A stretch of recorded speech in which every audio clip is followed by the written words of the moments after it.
Howdy guys, Cal Kellogg here. You know what I'm doing today? I'm cutting through some of the bull that seems to be circulating around trolling flies for trout. I'm gonna cut through some of the disinformation that's out there, and I'm gonna set the record straight. But before I do that, I want to announce that I got a couple new sets of flies debuting today in the fishhuntshoot.com store. We have our lightning flies. They're absolutely beautiful. Guys been using them back east, and they are lightning trout killers. And for the big fish guys out there, I have a 3-fly set. These are absolutely huge flies. They are broken back metalheads. If you like the metalhead concept, you're gonna like this big dual hook metalhead. Put it in front of big fish, big trout, take it to Pyramid, smash the barbs down, take it to Elminor. Anywhere big trout swim, put this big fly in the water, and you got a really good chance of hooking a trophy. Let me get rid of my my bull cutting tool here, my Husqvarna axe. This is actually one of my favorite axes. This is a small forestry axe. I believe it has a 27-inch handle, and man, that thing is just a joy to play with. Yes, I did chop myself in the shin with this one time. So if you get an axe, be careful. Let's talk about flies. I'm gonna put this thing over here so I don't cut myself on it because it is pretty sharp. So what kind of comments have I been getting about fly trolling? And I find these comments to be kind of funny because there's somebody out there in cyber world that watches me or Wes or one of our clients catch a really big trout on a fly, and then they proceed to tell me that I don't know anything about fly trolling. And I think it's kind of comical, but I just want to set the record straight. I want to set you guys on the road to success. My philosophy is keep it simple and put yourself in a position to catch fish and to catch big fish. So one of the first comments I've been getting, and I don't know where this is coming from, I think it may be coming from the Action Disc website. I don't know, but I have a bunch of guys. I'm gonna grab this rod right here. Here's one of my lead core rods. Have this one rigged up with a junior trolling fly. Got the Action Disc right there. That is a 10-pound test fluorocarbon leader. I have a lot of guys saying you don't want to use fluorocarbon leaders with flies because that Action Disc will cause the leader to break. I almost kind of have no comment, and I'll tell you why. I haven't seen that happen because I change my leaders all the time. Here's a big spool of Yozuri. This is 8-pound test. I got a 64,000 yard spool. Actually, it's a 1,000-yard spool. But I get that big giant spool because I spool the line from that spool onto my smaller leader spools. I just keep refilling them because I change my leaders all the time. When I'm out on the guide boat, I'll often have multiple rods rigged up. So if I get a messed up leader on a rod out there in the heat of battle, I'll put that rod back in the rack. I'll grab another rod. We'll get back to fishing. But I change my leaders almost every day. That's one of the cheapest components you're dealing with, and that's one of the best ways to ensure fishing success is always to have a fresh leader on there. And the knots. If you tie a knot and the knot's not perfect, try to say that a few times, clip it off and start again. The knots need to be perfect. The leader needs to be fresh. If there's a nick in it, and you say, oh, there's a nick in it, but I think it'll be okay, you know what's going to happen. You're going to catch a 10-pound, hook a 10-pound trout on that pole, and that leader's going to snap. So don't do that. So I think the folks that are having trouble with the Action Discs when pairing them with fluorocarbon should really think about just changing leaders more often, because I can tell you there are times when if you are not running the fluorocarbon, you're not going to get hit. So I think the liabilities are offset by the advantages. You can overcome the disadvantage of that Action Disc breaking the line by simply, putting on a fresh leader every single day or every time it seems worn. I mean, you can check where that Action Disc is working and determine, oh yeah, there's a nick there, there's a worn spot there. Put on a new leader and you're not going to have any problems. While we're on the subject of leaders, we're going to talk a little bit more about leaders. I have guys tell me, when you're out there trolling flies, you can't use a leader heavier than 4-pound test.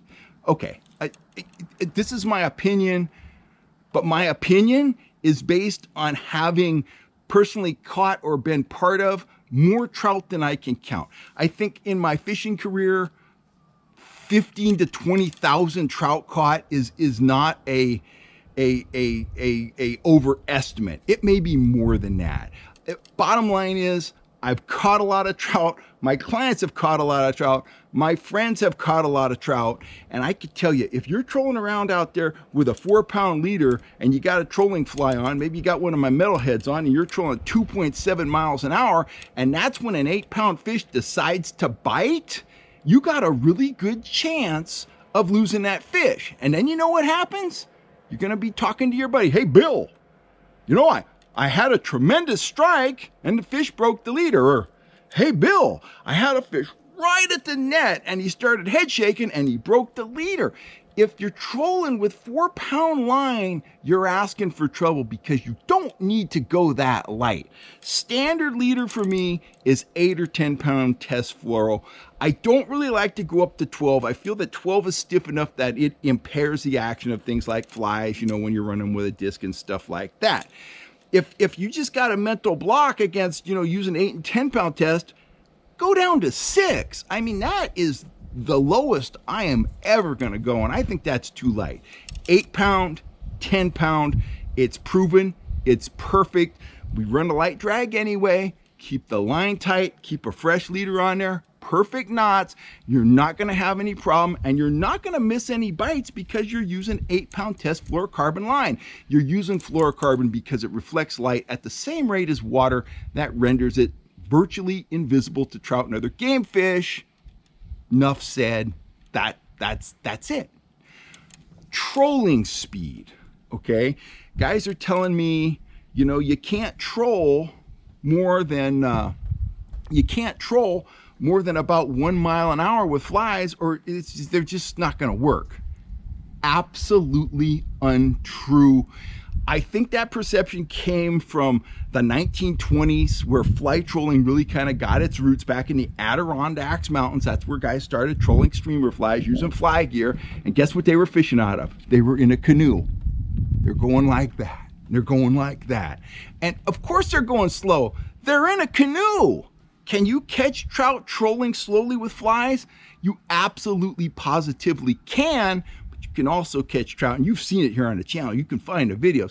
You can catch trout going 2 miles an hour, 3 miles an hour. You can catch trout all the way up to 4 miles an hour because we've done it, and we've done it on video, and you could find those videos and you could check it out for yourself. Okay, here's something that you should do for yourself when it comes to fishing. Number one principle of mine is keep it simple. Keep it simple, okay? But think out of the box. Don't follow the leader. If you go to a lake and everyone is trolling big needlefish, don't do that. Put on a small spoon or a fly or a trout Trix worm or something else. A lot of those rules just came about because there was some guy doing some technique and he was catching fish, and all of a sudden it became a rule. You can't troll a fly over 1 mile an hour. It's not true, guys. Get out of the box. Stop following the leader. Keep it simple, but mix it up. Unique presentations catch fish. That's why I catch so many fish on flies. Not enough guys are pulling them. That's why I catch trout on trout Trix worms. That's why my buddies up in Washington State kill the trout almost every day on trout Trix worms. They're pulling something the trout simply have not seen before. It's a lot easier to catch trout, and it's a lot easier to catch big trout if you're showing them something unique, something novel, something they haven't experienced before. In our urban or foothill lakes here in California, the trout have seen needlefish and castmasters and rapalas. And yes, those are outstanding lures. But if there's an 8-pound trout in Lake Comanche and he was hooked on a castmaster and he got away, the chances of you hooking him again on a castmaster are pretty slim. You got a much better chance showing that fish a grub or a fly or a trout Trix worm, something he hasn't seen before. You got a pretty good chance. Enough said about that. Don't follow the leader. Final thing I want to talk about, I got guys that'll tell me you should be trolling your flies behind dodgers, okay? And I also have a lot of guys that ask me, can you troll flies near the surface? Can you troll flies off a downrigger? Can you troll flies off a lead core? You can troll flies anywhere in the water column at virtually any speed, and on some given days you're going to have success with a combination that you come up with on the water. I've caught fish 100 feet deep on flies at Shasta. My biggest ever quote unquote wild rainbow was at Lake Elsinore, trolling about a foot deep. A lot of times, if the water's cold, I'll take one of my downrigger topline rods just like this here. I'll put on just a large enough trolling weight like that just to get it under the surface. I'll scope it out. That's a beautiful fly right there. Beautiful shad imitation or a smelt imitation. I'll scope it out there and I'll catch fish right under the surface. Incidentally, trolling weights are back in the store if you were looking for them. I know I had a lot of guys reaching out to us looking for them. They're back in the store. But anyway, I'll put that trolling weight on there, scope it out, fish right under the surface and catch fish. At other times when, I want to play with depths, I'll run off one of my yellow lead core rods. This is my favorite tool for fly trolling when the water's cold because I can change depths really well. You know me, I love this rod. I designed the rod, I designed the system, the hybrid lead core concept is mine. It's awesome. It's a beautiful setup, just the way it works. I just can't tell you how many big fish we use pulling this setup with flies and with other offerings too, but that's my #1 favorite way to pull a fly. But hey, I'm prejudiced. I came up with the rig. But we pull them off downriggers. We pull them wherever we think there are fish that are in the mindset to feed. That's where we pull them. Now, let's talk about that dodger for a second. Guy says, well, you're just not going to attract fish in big water unless you got a dodger out there. Now, think about this. Let's be logical, all right? When you and I think about a trout, we think of a pretty fish that fights well, doesn't have spines, and they're pretty good for dinner, okay? Trout, if you were a shad, or you were, say, a caddisfly or a mayfly, you would have a different perception of a rainbow trout. They are savage, bloodthirsty, apex predators. They are the masters of their environment. They would eat you if they got a chance. They will find you and they will eat you.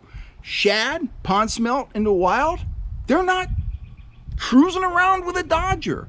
Caddisflies and mayflies are not floating around with a dodger. The trout find them. They have a lateral line down their side, nerve-rich tissue. Water is a great conductor of sound and vibration. They have that sense. We don't have it. If I was a trout, I would know there's a minnow over there. I would feel it. I would know it. They know it. Apex predators. Their business is finding small offerings out in streams, in open water, wherever they live, wherever they swim. Remember, that action disc, look at that action disc. Look at the cup on that. That thing displaces a ton of water, and when you pull it through the water, the vibration it adds to the fly is just tremendous. Now, sometimes I do pair flies with dodgers, but 90% of the time I'm trolling them naked. I'm running an 8 to 10 pound test fluorocarbon leader that's anywhere from 36 to about 48 inches long. I'm keeping it fresh. I'm double, triple checking the knots. I'm checking it all day long for nicks. That's how I'm pulling it, and the trout are finding it. They're finding it in open water. They're finding it in deep water. They were finding it at Collins Lake last year when the water was just horrendously muddy. Muddier water than I've ever successfully trolled for trout in. I was guiding, I had no choice, and I found out real fast I could catch those trout in muddy water because they rely on that lateral line to zero in on the fly. That's all I got to say for now. If you want to check out my new fly sets, if you've got a hankering for a lead core rod or a trolling rod, trolling sinkers, all that stuff and more, you're going to find it at fishhuntshoot.com. I hope I've cleared up some of the misinformation surrounding fly trolling. I don't like to toot my own horn, but I consider myself a fly trolling expert at this point, and it is one of the most effective offerings you can pull when you're out looking for trout. They will help you catch more and bigger fish. Have a great day, guys. Thank you for all the support. I'm Cal Kellogg.